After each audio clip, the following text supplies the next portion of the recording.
Okay, folks, we got another early morning review for you. We are going to be reviewing 2024 Alien Romulus, courtesy of the Stanislaus County Library System, DVD rental. This is directed by Fede Alvarez. Didn't dig too deep into that director or what else he's done. It has a 119-minute runtime. This had the approval of both Ridley Scott and James Cameron. They kind of signed off on a lot of things that were going on with this film. This movie kind of fits in between the original Alien, 1979, and Aliens, directed by James Cameron in 1986.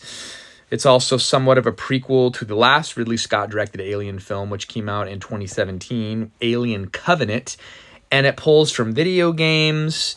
They were pulling a lot of different things and trying to tie it in as much to the original film series and staying as true to the original ideas as possible, but also giving it its own new identity as well. It's musical score by Benjamin Wallfisch, and he played homage to some of the original composers of the original films, with the soundtrack scores by those films being from Jerry Goldsmith and another film, James Horner. And I thought the soundtrack was great. I liked the visuals of the film, and that's because, as I read on Wikipedia, this movie didn't want to use as much CGI as some of the more recent films and wanted to go kind of back to its roots and use a lot of practical effects, which I like. It was filmed on location in Budapest, Hungary, both in sound stages and on location at some decommissioned power plants for the mining colony that was featured in the early portion of the film. It had an $80 million budget and went on to gross $350 million at the box office. And I typically find that the Alien franchise movie has a huge fan base, and so they're going to go out to see it if it's good or not. This movie came recommended by my good friend Jose. My friend Jonathan did not like this film, and I'm kind of somewhere in the middle. I liked parts of it, but I found that it failed to capture my attention for a lot of the film. I found myself glancing at my phone, pausing the movie to read various articles on social media. So basically, they have a tie-in with the original film, 1979. They recreate the Ash character, although in this film, this character that looks similar and sounds just like the Ash character is called Rook, and he is an android. And then there is another AI guy in this movie. Didn't take good enough notes, but I don't know. I liked parts of it, but I feel like maybe this genre is just a little bit too played out for me. It had some jump scares, but I think at this point, it's very formulaic. You know what to expect from these movies.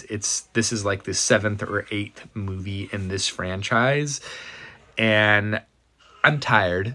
So, and perhaps it's because I woke up at 4:30 in the morning to watch this movie, because the people do like this movie. Rotten Tomato critic average is 80%, which is decent, and the audience average on Rotten Tomato with over 5,000 reporting in is 85%, and it has a somewhat decent IMDb score of 7.1 out of 10.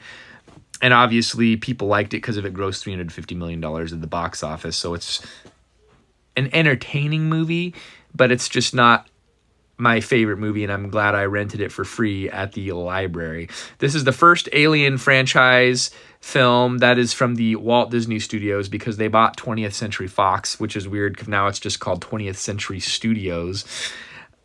I'm going to go 3 out of 5 on this film. It was okay for me. I liked the fact that it uses real practical effects, and there was some CGI with using Industrial Light and Magic, which is, I believe, a Lucasfilm production company. What do you think? You didn't see this movie, did you? But you did get kind of scared by the box cover, didn't you? Is it kind of a creepy creature? I saw the creepy part, but I wasn't scared. This is not for children. It is rated R. My son Samuel walked in with the last 5 minutes and was absolutely horrified. And he saw the creepy part, of course. Yeah, this is not for kids, is it? Nope. No. So, I don't know. I just can't. I don't know. I know right away. I like that they used the very. I don't know why Celia just watched that movie. Wow, but Dad's got to finish his review. I like that it kind of paid homage to some of the older movies and created its own whole universe. An interesting note, they use a lot of colors to define the different films. So blue light was a theme in the earlier films, and this movie used red and orange light, kind of taking weaponry from the other films and making their own design. So I don't know.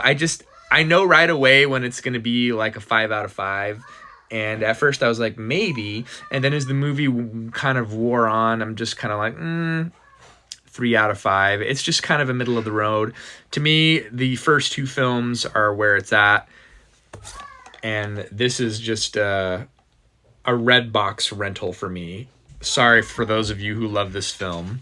That's just one lowly guy's opinion here in Stanislaus County, broadcasting from my media bunker. So what does my opinion matter?